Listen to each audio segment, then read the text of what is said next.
There's a single question you can ask about almost any finance influencer online, and within about 10 seconds, it will tell you whether they actually deserve your trust or whether they're just very good at sounding like they do. Most people never ask it. They watch the confident delivery, the slick editing, the screenshots of gains, and they assume confidence equals competence.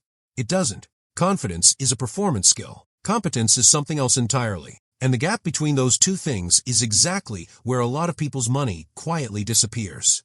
By the end of this video, you'll know the exact question to ask, why it works almost every time, and how to use it in under a minute before you ever act on advice from someone you've never met. Here's the uncomfortable reality. Social media has become one of the biggest sources of financial advice for an entire generation. Young investors increasingly say a video, not a bank, not a professional, not even a parent, was a major factor in their decision to start investing. That wouldn't be a problem if the advice were reliably good. It isn't. Independent reviews of viral finance content have consistently found the majority of it falls short on basic accuracy and risk disclosure. Not occasionally, not from a few bad actors. As a pattern, across the platform. So the real question isn't, is there bad advice out there? Obviously there is. The real question is, how do you personally, sitting there scrolling, tell the difference in real time before you've already sent money somewhere? Here it is. The question is simple. Is this person legally required to act in my best interest, or are they legally free to just be entertaining? That's it. That one distinction splits the entire finance content world into two completely different categories, and almost nobody checks which side someone falls on before listening to. Let's unpack why this one question does so much work. In the financial industry, there's a specific legal standard called a fiduciary duty. A fiduciary is legally obligated to act in your best interest, even above their own. A licensed financial advisor operating under that standard can be held accountable if they steer you towards something that benefits them more than you. Almost nobody making viral finance content online operates under that standard. Most creators have no legal obligation to act in your best interest at all. They can say almost anything, frame it however they want, and the only real constraint is whether it's technically false advertising, not whether it's actually good advice for your specific situation. That's not necessarily malicious.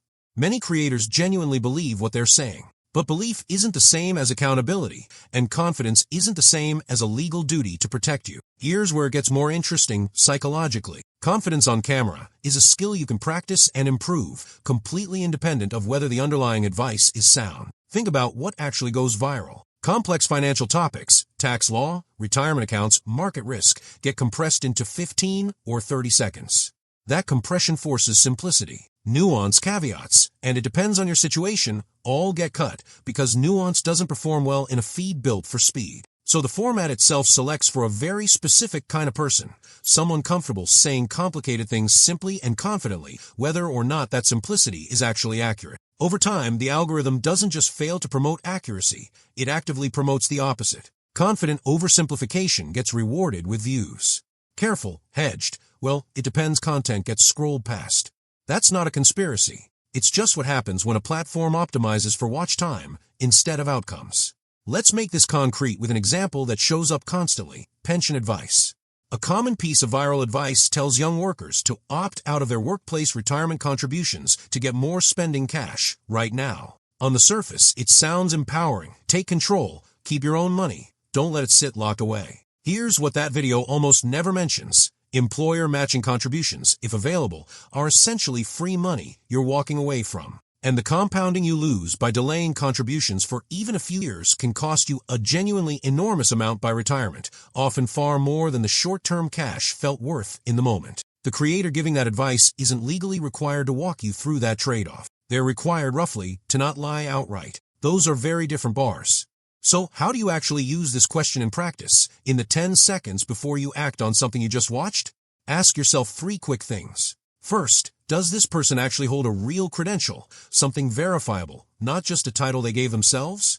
Second, are they disclosing any way they might personally benefit from you following this advice, like an affiliate link or sponsorship? Third, are they acknowledging any downside or risk at all, or is everything framed as purely upside? If the answer to all 3 is essentially no, you're not watching financial education.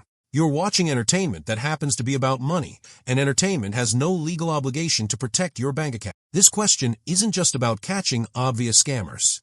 It also protects you from people who are genuinely well-intentioned but simply not equipped to give advice tailored to your actual situation. A creator can be honest, likable, and still wrong for your circumstances because general advice given to millions of strangers can't account for your specific debt, your specific income, your specific goals. This is also, honestly, a useful filter to apply to any finance content you consume, including content like this. Ask what someone's actually accountable for, and you'll naturally get better at separating genuine education from confident performance. Here's the uncomfortable truth. Charisma and accountability are not the same thing, and the internet has gotten extremely good at rewarding the first one while ignoring the second. The people who avoid getting burned by bad financial advice online aren't necessarily smarter or more financially literate than everyone else.